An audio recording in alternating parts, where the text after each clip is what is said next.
रावण को इतने लोगों ने समझाया फिर भी वो नहीं माना, आखिर क्यों?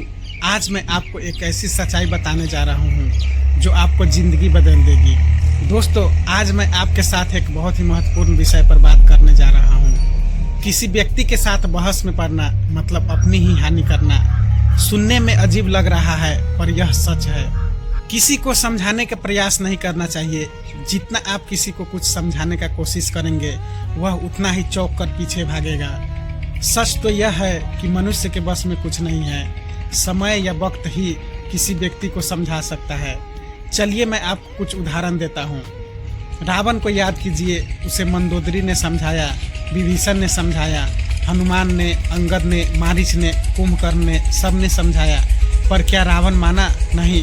अंत में उसे समय ही समझा पाया। कंस को देखिए, नारद जी ने समझाया, देवकी ने, वासुदेव ने, ऋषि गर्ग ने, सब ने प्रयास किया पर अनंत समय ही उसे समझा पाया।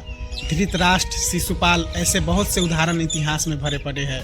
सोचिए दोस्तों, जब इन लोगों को बड़े बड़े नारद सारद, ज्ञान विशारद तक नहीं समझा पाए तो हम कैसे सोच सकते हैं हम किसी का विचार परिवर्तित कर देंगे?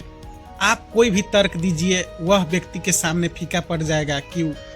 क्योंकि वह व्यक्ति अपने डिफेंड के लिए उस तर्क को काट का कोई न कोई कुतर्क या वितर्क सामने रख देगा और उसका उत्तर शायद आपके पास नहीं होगा। कभी कभी ऐसा होता है, उस व्यक्ति के सोचने विचारने का लेवल या स्तर ही उतना नहीं होता जिससे वह व्यक्ति समझ ही नहीं पाता। ये उसी तरह है जैसे एक 5 साल के बालक को एडल्ट विषयों में समझाना, उसे वह फीलिंग ही नहीं है तो कोई बृहस्पति भी आकर उसे इस विषय में जानकारी नहीं दे सकता। समय आने पर ही वह उस विषय को समझ पाएगा। दोस्तों, संसार में ऐसा कोई तर्क नहीं है जिसे काट न हो, पर इसका मतलब यह नहीं है कि वह सिद्धांत या वह बात सही हो।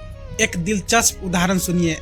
आदि जगत गुरु शंकराचार्य ने मंडन मिश्रा को शास्त्रार्थ में हराया। उन्होंने कहा ब्रह्मा निराकार है और सबको हराया, परंतु बाद में वही शंकराचार्य साकार रूप में चारों धाम की स्थापना करते हैं और कहते हैं भज गोविंद भज गोविंद।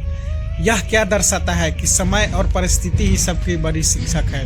अब सबसे महत्वपूर्ण बात, बहस में प्राय यह होता है जिस व्यक्ति से आप बहस कर रहे हैं वह धीरे धीरे अपनी सीमाएं तोड़ते हुए उस सीमा पर पहुंच जाता है जहां आपका टॉलरेंस 0 होता है।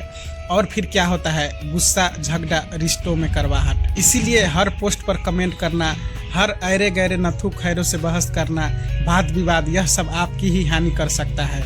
चाणक्य नीति में एक सुनहरा नियम है। चाणक्य कहते हैं दोस्ती हो, किसी से शास्त्रार्थ हो, किसी भी टॉपिक पर बहस, यह सिर्फ अपने ही वैचारिक स्तर, बौद्धिक स्तर और आयु से संबंधित व्यक्ति से ही करना चाहिए, अन्यथा आपकी हानि सुनिश्चित है।